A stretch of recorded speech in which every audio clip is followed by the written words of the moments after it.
Băi baba toye santo kakecha baba gbo. Yo woro taji pore. Afika je oyiha. Ani eto jipo e oyina. Bani eto anigba e wonona lo. Bora ma bagbe baba toye santo kakecha baba gbore. Yo woro taji pore. Afika je oyiha. Nuye to jipo e oyina, banuye to anigba e wonona lo. Yesu e nyanu san katato. Yaye wo jipo pakla flema chapu bagba. Yaye ma no nyira fiasi piji gri. Ogare ma so ganyenye toro tson ye wo cho nu san cho blalije. Enkonye tete ma tekle ho ma takpo wa gbakpo fu ma pato ni gbanjo ma flo. Wo to wo sio plafo. Gbarori amajana ore Kayima odonu baba yaro gbogbo kokwaro rare Ayelo azala suvo Gbogbo kokwele ma dokle jo bira Yewo bakore manye nyama kwekla lo Fifia manye bana Manye nyanguto ye galagbore Yesu la gbala manye lo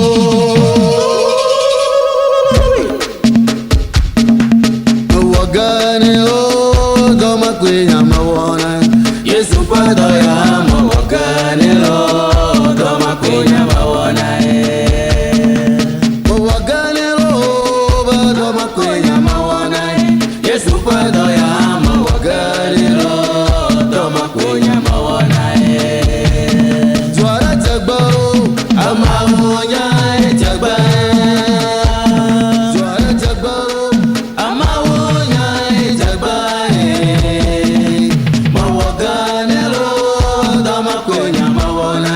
Yesu pado ya mawaganelo dama kunya mawana Zwara jagba amawonya jagba Zwara jagba amawonya jagba mawaganelo dama kunya mawana Yesu pado ya mawaganelo dama kunya mawana Majiganireba Amakoya majina Yesu baya majiganelo Amakoya majina Majiganelo Amakoya majina Yesu baya majiganelo Amakoya majina Zwara jagba Amawonya jagba Zwara jagba Amawonya jagba majiganelo amakwenya majina Yesu baya majiganelo amakwenya majina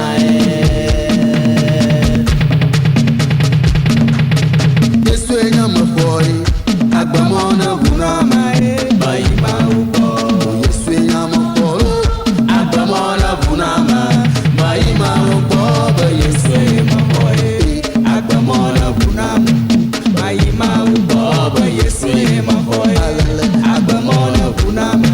bayima ubo Yesu enyama boy agbamona bunama bayima ubo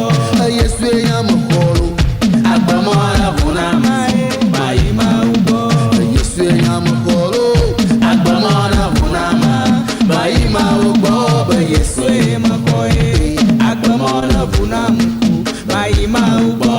Yesu enyama boy agbamona bunama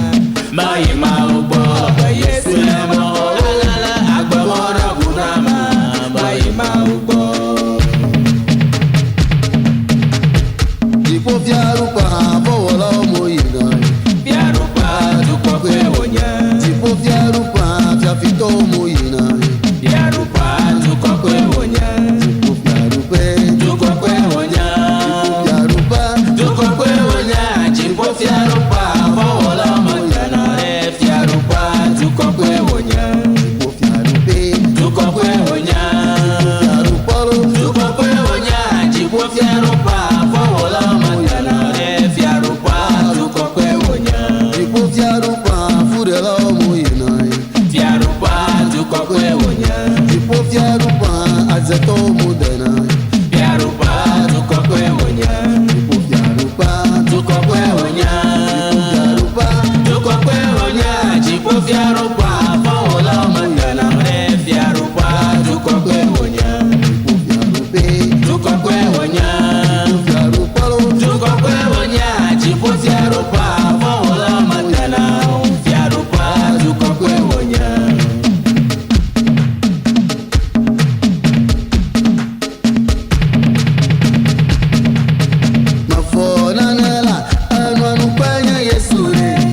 Anovinya ole mafona nala Nwa mkwenye Yesu lo Mafona na Mkwenye Yesu le Anovinya ole mafona nala Nwa mkwenye Yesu lo ama ukenye sia Doma fane adoma nyone ala ama ukenye sia le Doma fane adoma nyone ama fona na Anwa mkwenye Yesu le Anovinya ole mafona nala Anwa mkwenye Yesu lo ama ukenye sia Doma fane adoma nyone ala ama ukenye sia le Doma fane adoma nyone ama fona na Anwa mkwenye Yesu le Anovinya ole mafona nala Anwa mkwenye Yesu lo akora ba ma ukenye sia le Doma fane adoma nyone ala ama ukenye sia Doma fane adoma nyone ama fona na Anwa mkwenye Yesu le Anovinya ole mafona nala Anwa mkwenye Yesu lo manangusa mi da gbogbo voji Mi wado pekala manangusa mi da gbogbo voji Mi wado pekala ose towe Mi wado pekala to Mi wado pekala Manangusa mi da gbogbo voji Mi wado pekala ose towe Mi wado pekala to Mi wado pekala Manangusa mi da gbogbo voji Mi wado pekala manangusa mi da zuka ojilo Mi wado pekala manangusa mi da zeto ojise Mi wado pekala ose towe Mi wado pekala Kristo to Mi wado pekala Manangusa mi da gbogbo voji Mi wado pekala ose towe Mi wado pekala Kristo to Mi wado pekala Manangusa mi da gbogbo voji Mi wado pekala manangusa mi da dola ma ojise Mi wado pekala manangusa mi da na to ojilo Mi wado pekala ose towe Mi wado pekala Kristo to Mi wado pekala Manangusa mi da gbogbo voji Mi wado pekala na no taero ayesu are na no taero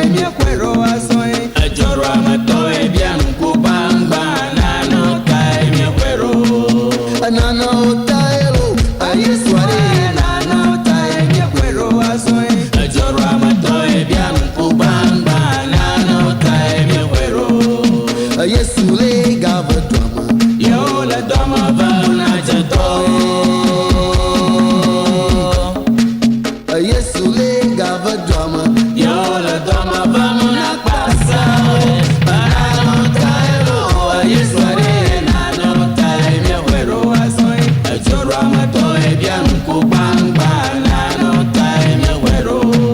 ayesu le gava drama Yo la dama va na jato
kwa le miawo ya shi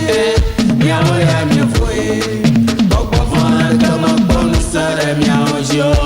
ke hanuma mia Yesu nyanya hanuma ve ke hanuma mia Yesu nyanya hanuma ve Yesu kala tole miawo ya shi Yesu kwa le miawo ya shi miawo ya mi foi bokbo fona kama ponu sare miawo jo miawo ya mi bolo jotor kama ponu sare miawo joi miawo ya mi foi bokbo fona kama ponu sare miawo jo miawo ya mi bolo anatoire kama ponu sare miawo jo miawo ya mi foi bokbo fona kama ponu sare miawo jo ke hanuma mia Yesu nyanya hanuma ve ke hanuma mia Yesu nyanya hanuma ve Yesu kala tole miawo ya shi Yesu kwa le miawo ya shi miawo ya mi foi bokbo fona kama ponu sare miawo jo ajawe to mukbaro amami watawe la vidia la la la la yesu nko ami gaye yazo Ajawe to mokwe amami watawe la vijiha ba Yesu nkwa migayo ajawe to mukbaro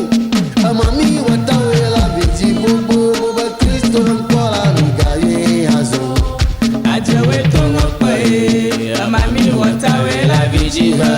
ba Yesu nkwa migayo ba yesu nko migayo kristo nko ami migayo azo Ajawe to mokwe amami watawe la vijiha ba Yesu nkwa migayo ba yesu nko migayo ko sasama migaye aso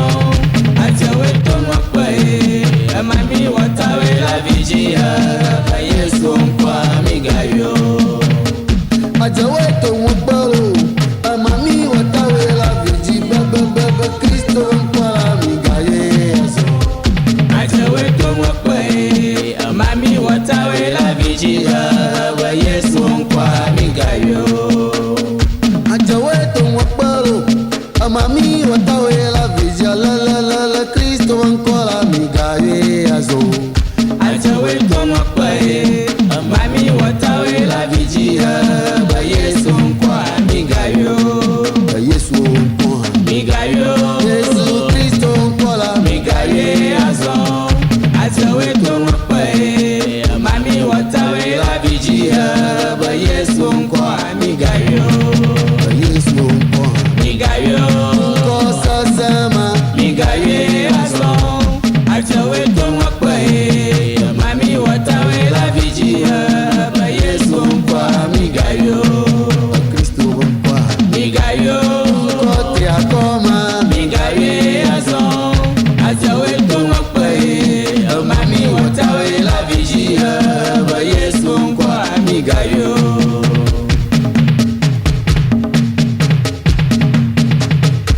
yesu amanyanu afanjo migawe yesu amanyanu afanjo kakanyo avana ho Yesu amanyanu afancho migawe oba yesu enyaga pasasa migawe akpela ga pasasa kakanyo avana ho Yesu amanyanu afancho migawe yesu enyaga pasasa migawe akpela ga pasasa kakanyo avana ho Yesu amanyanu afancho migawe yesu amanyanu afanjo migawe yesu amanyanu afanjo kakanyo avana ho Yesu amanyanu afancho migawe yesu enyaga pasasa